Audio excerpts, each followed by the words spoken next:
सभी दर्शकों को मेरा सादर प्रणाम। स्वागत है आप सभी का मेरे चैनल पर।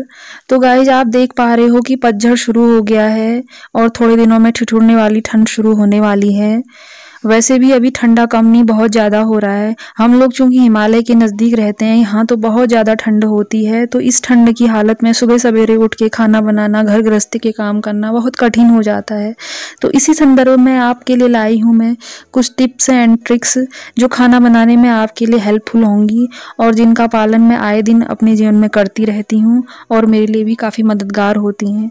वैसे तो हर महिला कुछ न कुछ एक्सपेरिमेंट करती ही रहती है, लेकिन कुछ ऐसा होता है कि जब हम इस तरह की वीडियोस देख लेते हैं तो हमें याद जैसा आ जाता है और हम फट से उस तरह से काम करते हैं तो हमें थोड़ा आसान लगता है।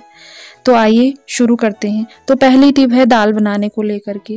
पहाड़ी महिलाओं को अक्सर ये रहता है कि घर के परिवार के लिए अलग तरह का खाना बनाना पड़ता है और अपना स्वाद कुछ अलग तरीके का होता है। मेरी ये बात है कि मुझे उड़द दाल और गड़ी दाल के बहुत पसंद आती है, लेकिन सब लोग ये नहीं खाते हैं। तो मैं कुछ इस तरह से बना लेती हूँ। नीचे परिवार के लिए दाल है और गिलास में अपने लिए उड़द दाल डाल दी है। तो जब मैं सबके लिए टिफ़िन लगा लूँगी और सब लोग खाना खा लेंगे तो फिर मैं जो सबके लिए दाल बनी थी उसी दाल में इस उड़द दाल को मिक्स कर लूँगी। तो फिर वही गडेरी वाली उड़द दाल मुझे खाने को मिल जाती है और मेहनत भी कम लगती है। इस तरीके से आप कई अन्य चीज़ें भी उबाल सकते हो। और दाल अच्छे से गल भी गई है, ये देखिए। तो गाइस, ये वही दाल है जो सबके खाने के बाद मैंने उड़द दाल और गडेरी मिला के अपने लिए बनाई है।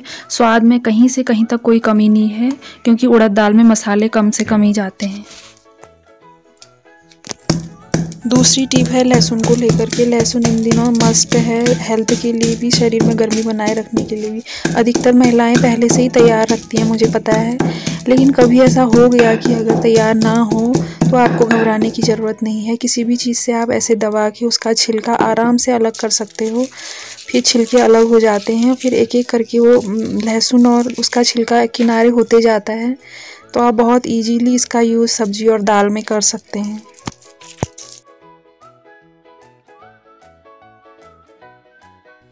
तो अगली ट्रिक है ग्रेवी वाली सब्जी को लेकर के। बहुत सारी सब्जियों में एक तरह की ग्रेवी जाती है और इन दिनों बहुत सारी महिलाएं साप्ताहिक तैयारी भी कर लेती हैं। इतवार के दिन वो पूरे हफ्ते भर के लिए ग्रेवी वाली सब्जियों की तैयारी कर लेती हैं, ग्रेवी बना के फ्रीजर में रख लेते हैं। लेकिन हमारे लिए संडे का दिन और भी ज़्यादा व्यस्तता लेके आता है। तो इस तरह की महिलाएं क्या करें? तो देखिए, जैसे इस वीडियो में मैं आपको दिखाना चाह रही हूँ कि मैं ऐसे पनीर की सब्ज़ी रात में बना रही हूँ, तो उसके लिए मैं ग्रेवी बनाऊँगी। तो क्यों ना मैं कल सुबह के बारे में सोच लूँ कि मैंने सुबह क्या बनाना है और उसी हिसाब से मैं ग्रेवी को बढ़ा के बना लूँ और सुबह वाली दाल में वो भी ग्रेवी यूज़ हो जाएगी। जैसे कि सुबह के लिए मैंने राजमा भिगा दिए, तो सुबह मैं राजमा बनाऊँगी और ग्रेवी अभी तैयार है, तो काम आधा हो गया।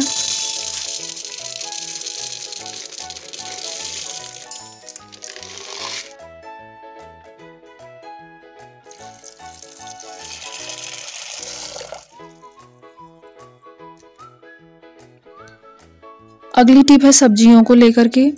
तो सब्जियां अधिकतर जो महिलाएं हैं वो काट के रखती हैं, ये पता ही है हम सबको। तो काटने लायक सब्जियां तो ऑब्वियसली काट के रखनी ही चाहिए हमको।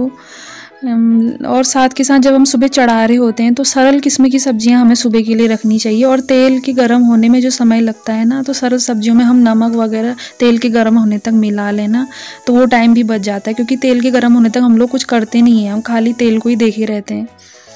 तो और ये सरल सब्जियां जो पहाड़ की होती हैं ये तो और भी अच्छी लगती हैं, बहुत ही टेस्टी लगती हैं। जितना इजीली इनको बनाया जाए, इनके स्वाद का कोई जवाब है ही नहीं।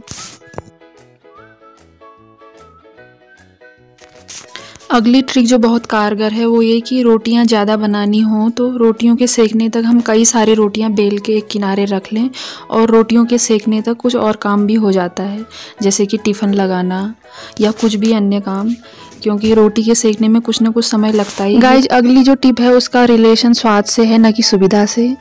तो पालक पनीर जो मैं बना रही हूँ, तो हर बाइट में पनीर के टुकड़े मिलना तो संभव है नहीं, लेकिन मन होता है कि काश होता।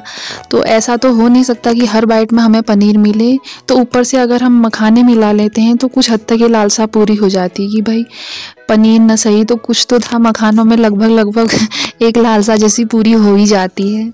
तो आप भी ट्राई कर सकते हैं।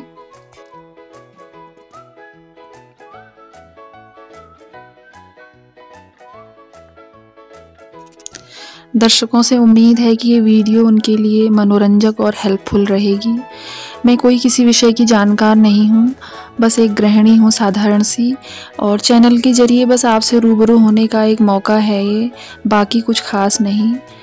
तो कोई भी गलती हो तो उम्मीद है आप माइंड नहीं करोगे, और मिलते हैं आपसे नेक्स्ट वीडियो में। तब तक के लिए नमस्कार।